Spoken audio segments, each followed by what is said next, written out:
me. It's John Kraska with Every Library and the Every Library Institute. Thank you for joining Every Library Live for part of our ongoing series of conversations around the new special issue of The Political Librarian, which is our journal of public policy, tax policy, and education policy at the Every Library Institute side. We've been having conversations with authors who put together very thoughtful, very engaging pieces as part of our special issue that came out at the end of 2025. The issue's available at thepoliticallibrarian.org. The idea behind the December 2025 special issue of the Political Librarian was essentially about how do we engage as a sector with a collective response to political pressure, the executive orders that have come out of the Trump administration that have been dismantling diversity work, being anti-person. The argument essentially is whether or not librarians should retreat into neutrality or if we should be engaging this thing publicly from a policy perspective as well. The series of conversations here at 1 o'clock Eastern on Mondays between MLK Day and March 2nd is intended to showcase certain pieces, and I'm really thrilled to have Dr. John Mack Freeman with me today to talk through his article. But the whole issue is about 22, 23 great ideas about where we should be going, smart ideas, big conversations, probing questions about where we should be going. We want to help elevate the scholarship that's going on in our sector around these issues. It's not just a defensive crouch. I think we've got to be engaged at all levels of government around this. So again, our guest today, John Mack Freeman. Dr. Freeman, it is so nice to see you today. Congratulations on defending and letting me call you doctor here. Thank you. I appreciate it. Thanks for having me. Oh, it's a real treat. So Mack is Assistant Dean for Interdisciplinary Initiatives and Director of the Clough Undergraduate Learning Commons at Georgia Tech Library. Mack is widely recognized for his contributions to the LGBTQIA+ library advocacy, public library, and information ethics communities, and he brings a deep expertise in public-facing academic service and institutional leadership to this conversation. The article that you put together for us for the special issue, the 2025 special issue, is called "You Work." I love the title. I'm going to put it up on screen so everybody can read it. You work for the public library. Your thoughts aren't sacred. This framework here is in response to a fairly provocative essay that was the genesis of this issue, according to our series editor, or our special issue editors, Dr. Nicole Cook and Dr. Aisha Johnson, that you were responding to an essay by someone named Kristen Edelman, who claimed that DEI training violates the privacy of thought and the cognitive liberty of library workers. And you're taking a perspective through the essay, looking at ethics and legal precedents and professional accountability frameworks that I think is really fascinating in the face of that. Can you take our team through here the top level? What inspired you to address head on Edelman's thesis there? Absolutely. So I've been interested in privacy as a concept for most of my professional life, and I'm a strong advocate for privacy. And so this is an argument that maybe should have been right up my alley. What I also am is a scholar of government and public administration and how publicly funded institutions work and how they're supposed to work. And as I was reading, the argument just didn't hold any weight. The idea was that people have this unlimited right to cognitive privacy, and nothing that challenges their internal beliefs should be allowed in the workplace. And on three levels, this just really fails. So first off, I'm not an attorney, but I do read, we work in public policy spaces, so we do read a lot of law and judicial rulings and things like that. On a legal level, that this probably doesn't pass muster. There have been a number of rulings from around the country in various both district courts as well as appellate courts that have ruled that just because you go to a training doesn't mean that you are being harassed or forced to do something in the workplace. There are also several Supreme Court precedents that say that when you go into the workplace, especially the public workplace, you surrender part of your freedom of speech. That, you are, especially if you are communicating on behalf of the organization or the behalf of the government. There are also limits to the amount of privacy that one has in the public workplace, as far as the devices you use, what you put in your desk. All of those spaces can be searched without violating the Bill of Rights protections on search and seizure. So just at a really core level, it doesn't really track. that you might have some sort of legal basis behind that. And there's, about 10, 12 articles or court cases that I cite that where judges around the country from a variety of viewpoints have backed that up.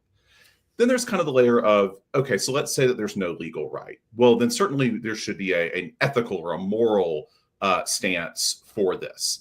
And I also don't think that necessarily holds water. I think that holds more water if you come from a majority background stance. And so I think that if somebody comes from, is BIPOC or is queer in some way, or is poor, or is an immigrant, or has any sort of marginalization in the workplace, they have the experience of having to kind of navigate those waters personally, but also having to serve as kind of a representative of that.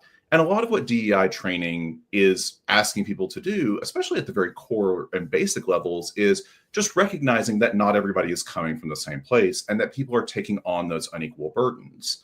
And I think that is something that is really important to recognize. And that is just one of those things that's true. We do have majority classes inside of library work. And as much as we've tried to diversify the field over the last 10, 20, 30 years, we still have a lot of distance to go. And so kind of I share several anecdotes from my own experience in the article, but as a queer man who came up through libraries, the number of times that I was tapped to answer queer questions or to go talk to the gay political figure or something like that just because of that. And I was like, if you haven't heard stories like this from your colleagues, you're just not paying attention. And so this idea that everybody is entering the space equally and thus will respond to this training in the same way and has the same needs related to it is also just kind of fails water. And so, let's say, even if that's not true, and you still, for some reason, believe in this privacy of thought concept, it's this idea of you're allowed to have whatever beliefs you have so long as you don't act on them. So long as your workplace actions are appropriate, it doesn't matter what your beliefs are. And I think that would be true if, especially library workers, worked in a widget factory. If I just needed you to make widgets all day long, and you don't have a lot of discretion, then that's fine. But libraries are stocked to the gills with discretion. It's a thing in public administration research, which is called a street level bureaucrat. And what that means is basically every library worker gets to make a ton of choices as to what service looks like on the ground level. Catalogers and acquisitions people get to decide what's in the collection. People on the front line get to decide what reference questions they're going to spend more time on, where they're going to spend their training, what books are you going to present in story time, what gets elevated and what gets pushed aside. And all of that discretion means that you have an obligation to the public that you want to treat all of that equally. And it is impossible to separate our beliefs about what is important and what is not from our actions about what is important and what is not. And so it just really doesn't come together into something. Antelma's argument is a lovely, were the world perfect, this would be a perfect argument, but it doesn't really track in a public environment. And, and I think it's really easy to balance our desire for personal privacy and our desire for governments that are open. And so I think that, when it really comes to this, it's not that every DEI training is perfect. I've been to great ones and I've been to terrible ones. And I think that, anybody who's really working in this space is willing to admit that some of these trainings have fallen short of where we want to go. And a lot of the biggest proponents of DEI are also the biggest critics of, some of where we have fallen short up to this point. So I think that there are ways to pursue these trainings that are more mindful. We want to make sure that job relevance is up there first and foremost, that people understand why they're doing this and how this applies to their job. You want to know what success looks like. You want to make sure that if you're doing pre and post surveys, that they're pretty light. You're not asking people to interrogate the depths of their soul, that you're connecting it to the workplace. And then if people want to go deeper on this, that you provide those opportunities, but maybe those are opt-in rather than opt-out, in the same way that we would do with specialization in any subfield of library work. And so I think that, just overall, as we are approaching these things, it can feel like it's impossible to talk about these topics or to train on them in the workplace, given the current political environment. But that's just not true, because the reason that we started doing these trainings, most places 5 years ago, in some cases much longer than that, haven't changed. But I think that we, as with all of our trainings and all of things, we're going to get better at it with time. And I think that we need to acknowledge that we're going to grow and evolve with this, but we can't throw the baby out with the bathwater just because we're displeased with the early results. It's interesting, the idea that the protection from search, okay, coming back to that for a moment, and the representation in the workplace under EEOC around Equal Employment Opportunity Commission for our viewers at home, religious paraphernalia, different signs and slogans, all those kinds of things are fairly fraught, and they're very complex. And there's an acknowledgement in the public sector side that it is not a private venue, and that I think is an extremely important point to consider holistically, because the other component of what you're describing here is part and parcel with the censorship movement. And the censorship movement is all about the uncomfortable majority being safe in its discomfort. And the idea that the majority population has privilege is one thing, but is privileged by its discomfort then preventing other activities from happening. This privacy of thought argument is I think, a really slippery slope around that. Because if we are deferential to a fault to the uncomfortable majority, we won't move any of these conversations forward in society. Yeah, and I think that is, I have a controversial, I suppose, in some aspects of library world. I actually don't think that the government needs to be on the vanguard of societal change. I think that some communities that might be appropriate for them, and what the vanguard means for your community is going to be community defined. I'm much more of a localist than a nationalist in that regard. But what I do think is that our communities have gotten broader and more diverse. And if you're not understanding what those needs are, then you can't appropriately address them. And just because you don't know where that is innately, or it was different 10 years ago, doesn't give the public employee the right not to stay on top of that. The communities change. And so, if all of a sudden a community moves in that has a large number of English language learners, or like parents who don't speak English as a first language, that's by necessity going to change how a children's librarian approaches the work that they're doing, because the literacy needs of that child because of the need of the community have changed. And that's not preferencing one thing or another. That's understanding that the needs that a library or a public employee is trying to meet have evolved. And that's going to be different for every community. There is no one size fits all approach, because every community has its own strengths and its own weaknesses, and they're all going to evolve in their own ways. It's interesting that the nationalist versus localist conversation, because I immediately flashed to President Truman desegregating the armed forces in 1948 as something that was several years before Brown, and the local communities that responded to Brown in both integration and segregation modes, but it took a federal civil rights law in 1964 to sort of break the log jam of that local control conversation. I also flashed right away to the idea that in obscenity law, one of the three rubrics within the Miller test is not well traveled. It's the contemporary community standards notion, and the idea that the community standards are what sort of establishes a baseline for, is this item obscene, but the use of the word contemporary, which is what you're describing here, that the contemporary nature of it means that it isn't 1980 anymore or 1954 anymore, that we are in a place where the community does have a contemporariness, even though certain people might not necessarily appreciate it, like it, love it, or even are comfortable with it. Yeah, and we're going to have problems that we need to solve as an entire country. Discrimination has no place in a contemporary society and should be pursued aggressively. Mm-hmm. But also what diversity means in your area, or what representing everybody means in your area, is going to be really different. I used to work in a metro Atlanta suburb county, about 1 million people. And you'd think in a single county, you could have one approach, but like the library that I managed had a very strong Korean immigrant community. Mm-hmm. And then across the county, we had a very strong Romanian community. And so doing Romanian stuff at my library didn't make any sense. That's not where they lived, and this wasn't their library. And vice versa with across the county in the Korean services.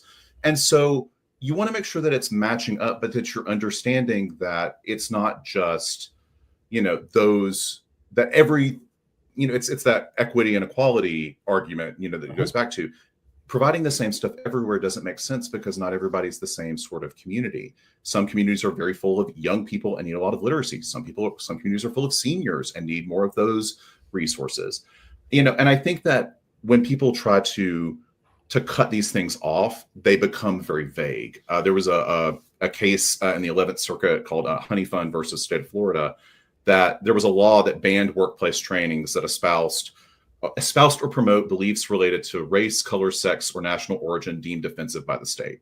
Mm-hmm. And the 11th Circuit, which is not known to be an especially liberal or progressive circuit, found that to be both unconstitutionally vague and an unlawful content and viewpoint-based speech restriction. Mm-hmm. So even when people want to come in and like divide up these lines, because it has to be so vague to kind of pass muster, it's almost too vague to follow, or not almost, It is too vague to follow.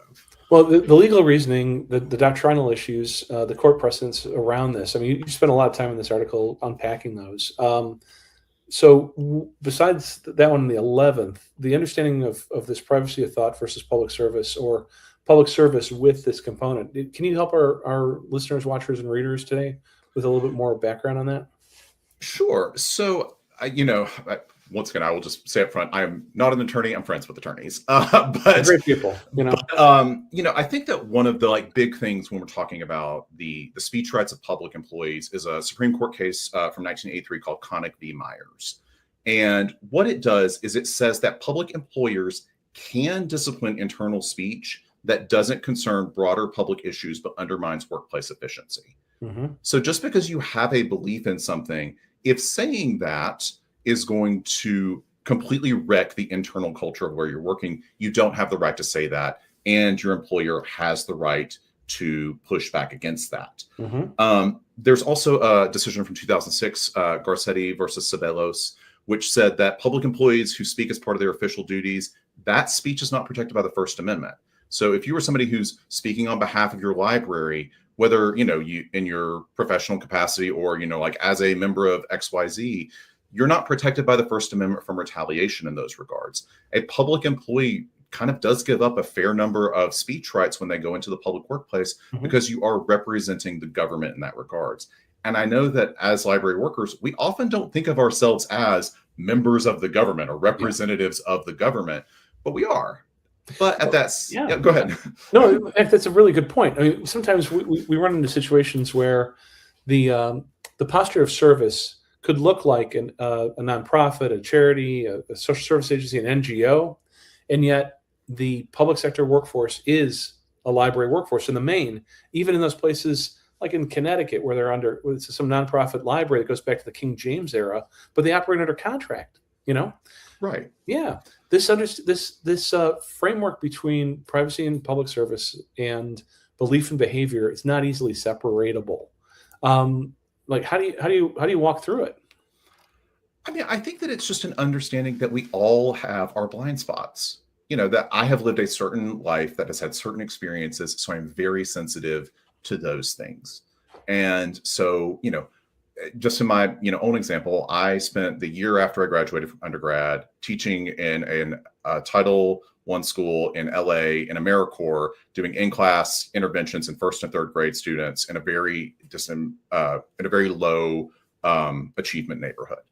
And so the literacy and the interventions for elementary school students are very personal and very top of mind to me when I go and think about library services. I have never done the same thing with seniors. I have never done the same thing I've never done workforce development. I've never done, financial literacy or things like that. So it takes me a few more steps to personally think of the importance of those things. Mm-hmm. And it's not that I can't do it or it's beyond my capabilities or the capabilities of any of the fantastic library workers that I've had the privilege to spend my career with. But it does mean that we have to recognize what's easy for us and what we have to take more steps to get to. And, people are free to hold whatever beliefs that they want until that starts impacting and influencing what you're doing in the workplace. And a lot of this stuff does. And so I think that interrogating that and knowing where you're coming from and where you are more likely to either give somebody a free pass or put up more barriers because of your own personal experiences and your own gut response, it's a valuable part of any sort of service-based praxis. Mm-hmm. And, and we're not asking people to be perfect. We can't. We're all going to keep growing and evolving. And so I don't think it's saying that people are bad because they have blind spots. We have blind spots because we're human and because we're trying to always make our services better. Recognizing those blind spots and dealing with them and creating systems that are a bit more immune to them than they were in the past is how we make service better. It's how we bring libraries forward so that we can meet the needs of, ever evolving communities. So the public accountability aspects of you work for the government, you work for the public. You mentioned before First Amendment exemptions. One area that comes up for me is when we work on ballot measures in various states where the library staff has to be studiedly neutral about the outcome of the election, even though the outcome of the election determines the budget and maybe their own paychecks. These are times where you're speaking not in loco parentis, but in the place of the government. And it's an interesting moment. That public accountability isn't in opposition to professional ethics. But I got to ask a current political moment question here, Mack, because right now we do have some situations where the public accountability might be in violation of the professional ethics of our profession. And a perspective, like the labor of DEI, fundamentally, I know your thesis here is that it belongs within the core public service responsibilities.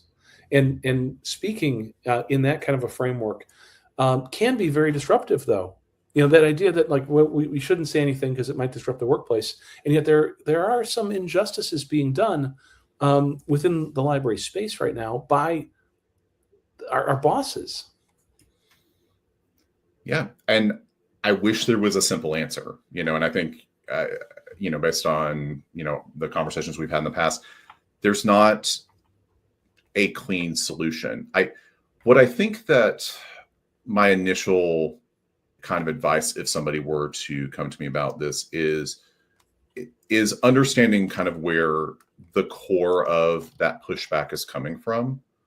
Because oftentimes when libraries are under assault, or if somebody has initial problems, it can be unclear what the nature of the concern is. And so, unfortunately, I don't think there's a lot of how do I want to say this? I think it's up to every person to decide what they are willing to sacrifice when they feel like professional ethics are being violated. Mm-hmm. I don't think it's anybody's responsibility to set themselves on fire per se, just because something is right. I think that people have a responsibility to themselves and their families, and they have to do what's right for them. That being said, I think that we can admit that when we're talking about making things more diverse or more equitable or inclusive or accessible, that those are very broad conversations. And so maybe the part that is radioactive in a certain area right now isn't where you're going to put your focus right now. Maybe you try to improve another thing and loop back around to this, or improve this, and then maybe, the rising tide will lift all boats. Some cases are acute, and that's not an option. But especially in areas where it's just the general environment, but there's no objective, right now, crisis that's being done, that may be a more effective way of achieving the same ends without doing that. It's also, and this just goes back to, I think that the contemporary local standard is so vital in so many of these things. Recognizing what's right for your community and what and being able to back it up. Just because a library employee thinks it's cool, or a library in American libraries did this thing, isn't a good enough reason. Mm-hmm. And so I think that we need to be really thoughtful about all of our services. We don't have unlimited budgets, nowhere close. So when we're making these service decisions, we want to make sure that we can show that we are maximizing the impact and that we're being excellent stewards of the public's funds and goodwill. And I think that, and if you have that behind you, I think that can help. Some of these situations, it's kind of past this argument, and we're no longer kind of talking about professional norms. It has become personal and toxic and kind of has those other things enmeshed in it. But I mean, it's also one of those things that makes library leadership right now really complicated. This balance of trying to meet these professional standards, often pushed by some of the youngest and newest members of our profession, who are often, ethically or morally correct, or who are pushing things, and the political realities that they're trying to balance on the other hand, and meeting all of those needs. It's not a simple problem. No. And yeah. Well, I think about the two things here. One is the public actors versus private actor situation. There's the idea that, I don't want to bake a cake for your wedding if I don't agree with who you're marrying. That's a private actor situation that I am not 100% comfortable with to begin with. Mm-hmm. The idea that public accommodation law, that we don't turn people away from the front door of a movie theater based on if they're wearing a rainbow flag pin or not. The public accommodation side of this is still being sorted out in American thought. But the private space versus public space, I mean, I look at this privacy of thought argument. I look at some of these majoritarian perspectives as really being a political strategy that is focused on dismantling what is essentially a movement towards workplace equity. And I'm wondering if you think that there is a collective response that our sector should be taking.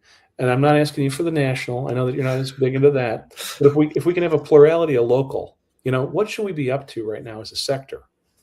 I mean, I think that part of it is understanding what your local environment is. I think that if you are interested in these topics, or you're concerned about these sorts of things, you need to understand how power and money flows through your community.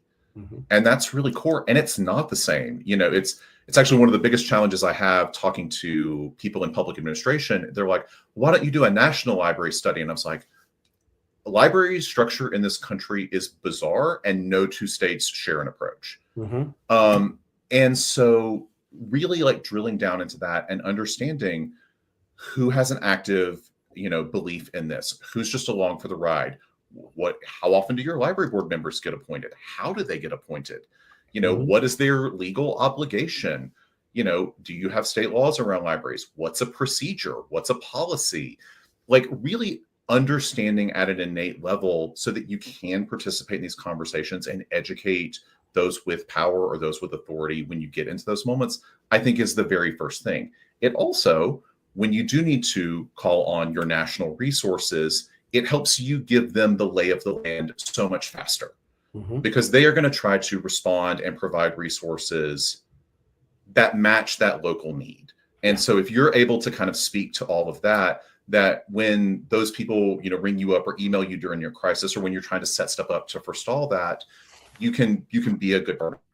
And then I also think that it's, we win people one at a time. So if somebody has, if you've got a colleague, because library workers are not a monolith, and they're like, I don't think that my beliefs should matter in the workplace, you could have these conversations with them and kind of pull them along.